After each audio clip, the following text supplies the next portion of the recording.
Number missing होता तो उन्होंने 3 घंटे दोबारा फिर लाइन च लगना पैंदा।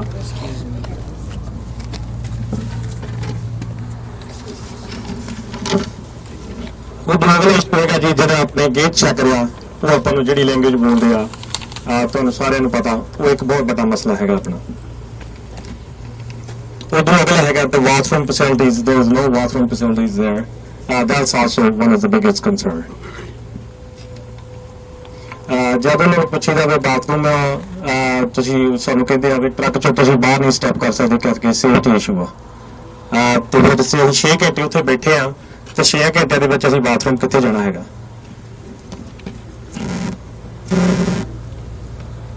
ਇਹ ਤੋਂ ਬਾਅਦ ਆਪਣੇ ਲੱਕੀ ਜੀ ਆਪਣੇ ਦੱਸਣਗੇ ਬੜੀ ਇੰਗਲਿਸ਼ ਦੇ ਵਿੱਚ ਥੋੜੀ ਟ੍ਰਾਂਸਲੇਟ ਕਰਨਗੇ। Welcome everybody here.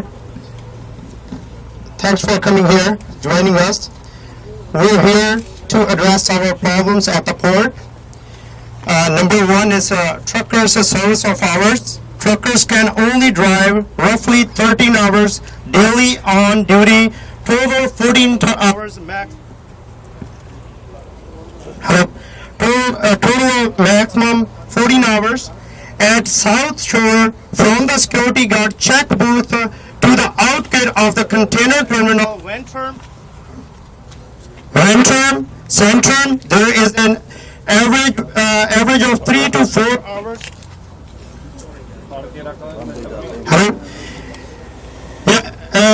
At the South Shore, from the security guard check booth to the outgate of any container terminals, Centrum, there is average of 3 to 4 hours of wait for the full turnaround time. The last few months, it's since mid-May, the average wait time is 5 to 6 hours, and even on July the 5th, up to 8 hours plus. Some people were there for 9 hours. Truckers did not walk out on the July 5th on 2012. That's what the port said. And instead stopped there for hours of duty because there were approximately 3 to 4 hours.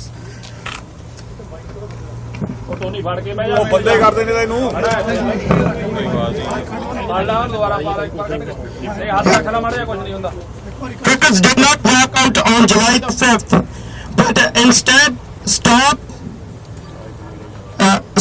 their hours of duty because they were approximately 3 to 4 hours over their logbooks for the average trucker, and did not want to jeopardize the livelihood of themselves and the general public. On the streets, the only reason we left the terminal was because the police told us just go home now, otherwise we should have left our trucks at the port or slept at the port.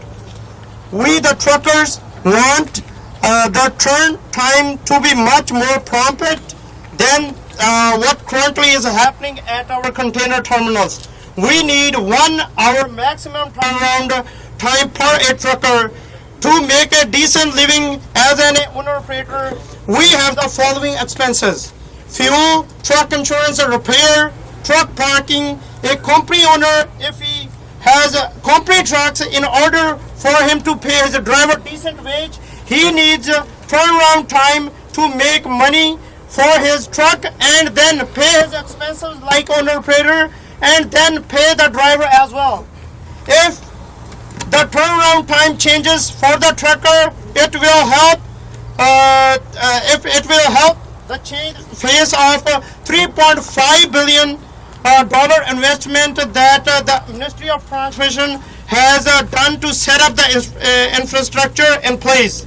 It will make the terminals more efficient and more environment friendly, and the truckers will not go over the hours. If the turnaround time changes for the truckers, it will resolve more than 80% for the truckers, and it will give the truckers more turns per day and give every trucker decent living and give some family life.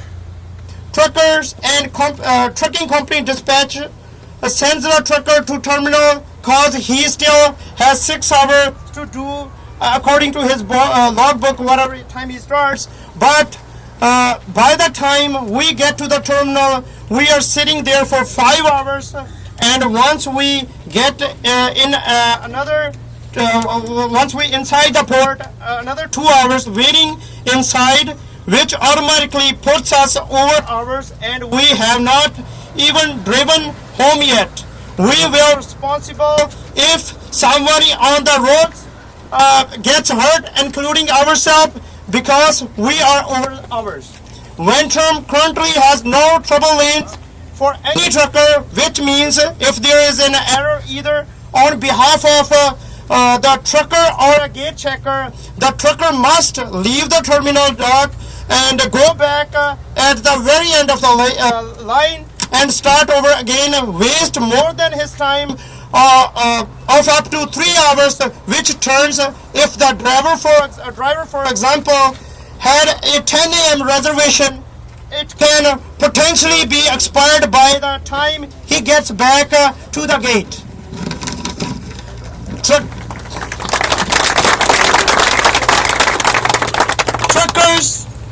Truckers do not get any respect from the gate checkers, gate clerks. They threat us like a crap. They treat like a crap. We say something to them, and they cannot understand us, or they will swear at the trucker if we cannot understand them because they are not speaking clearly. Then they will swear at us again, and we are in a non-win-win situation. Truckers do not have a washroom set up in each lane at a very minimum 2 per lane. This is a human right issue, and we are human beings that we deserve to be treated equally.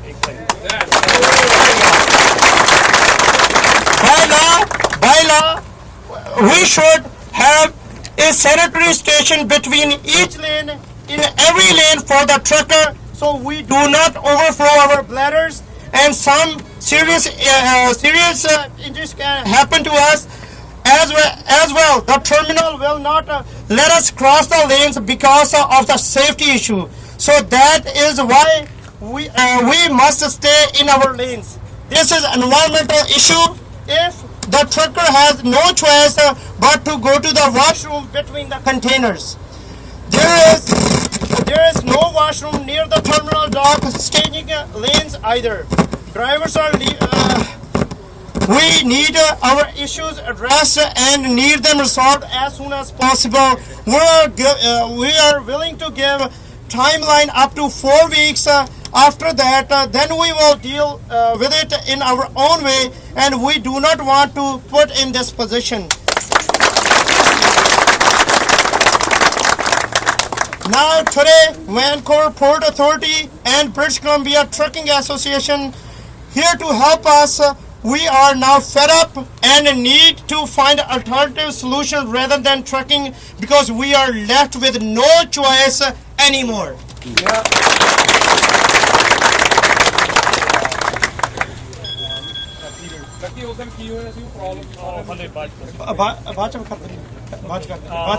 Let's call Peter here, Port of Vancouver here. Peter?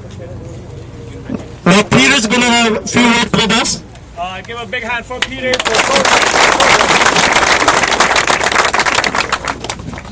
Good morning, everybody. Thanks for inviting the port here. We were chatting on the way over here. So what's the port doing here today? Along with the BCTA, we're here to listen.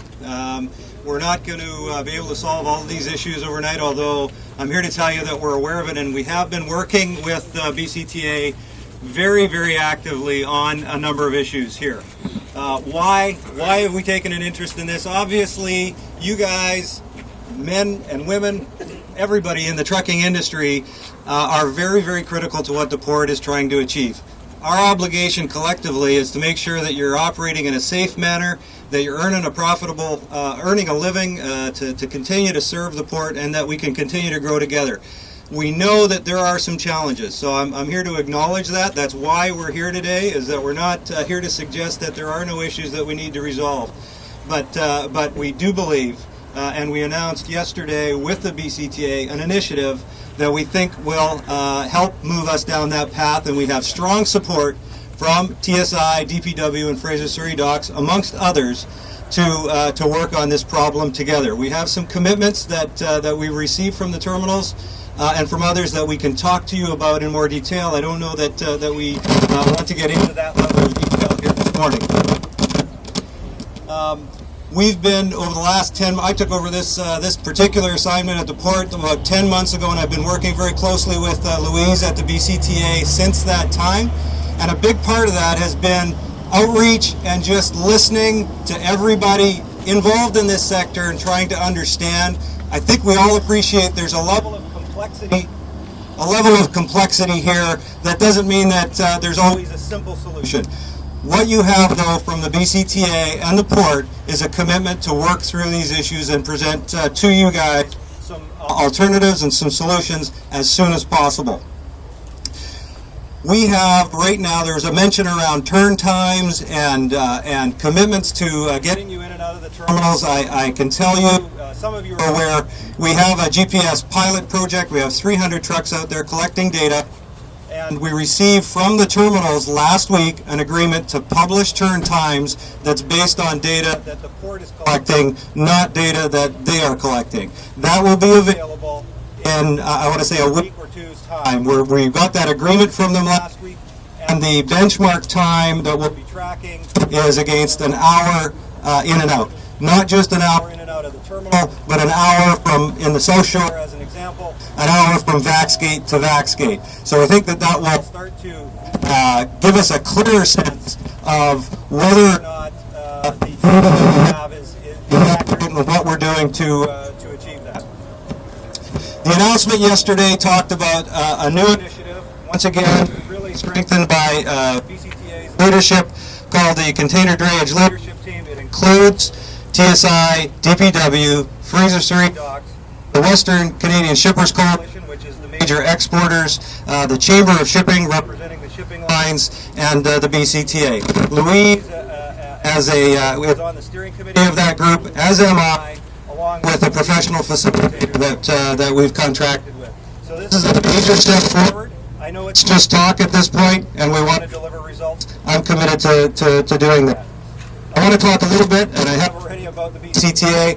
This little diminutive person here in the pink, get to know her really well. She is representing your industry very well. I would call her a pit bull, and she has been holding the terminals and the Port Authority to account. So throw support behind the BCTA, because it's really serving your interests in these issues well.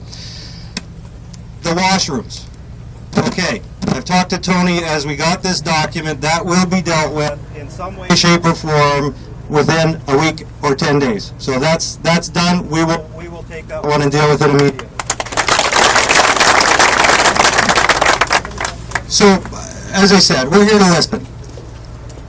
I was telling somebody the story yesterday, in fact, as we were talking about this. My dad came to this country from Italy, and he couldn't speak English, but he delivered the message very clearly to the people that employed him. He couldn't speak English. They knew darn well that he delivered results, though. He worked hard, and that was his primary way of communicating. How's that? No sound at all? Hello.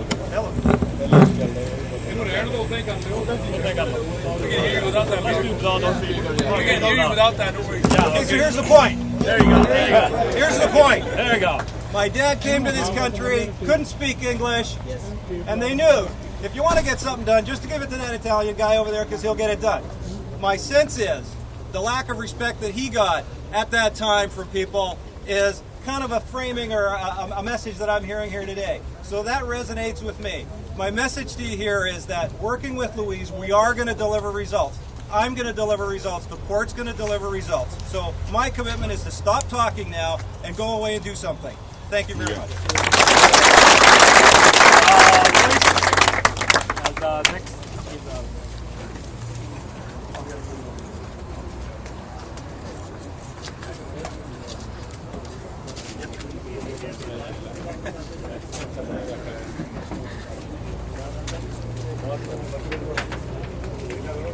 Give her big hands for Luis.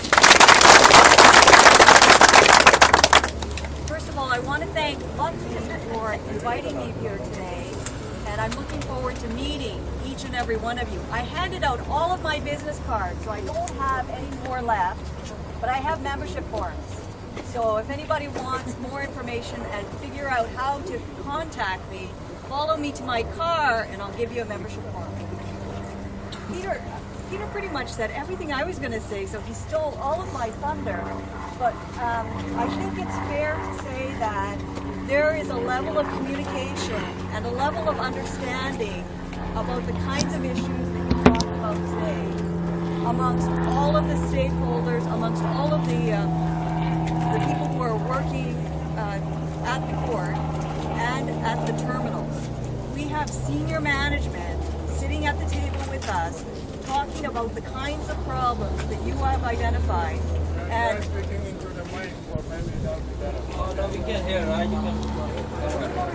try, can you hold the speaker or something and that may work. Let's try.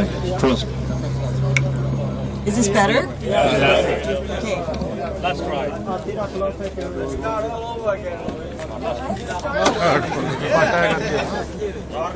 Take your filter back.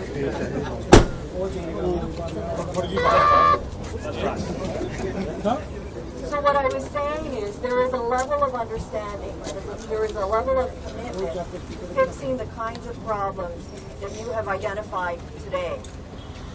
So I promise, as Peter has, that we are going to deliver on solutions. And I promise that I am never going to promise anything that I can't deliver. So the kind of things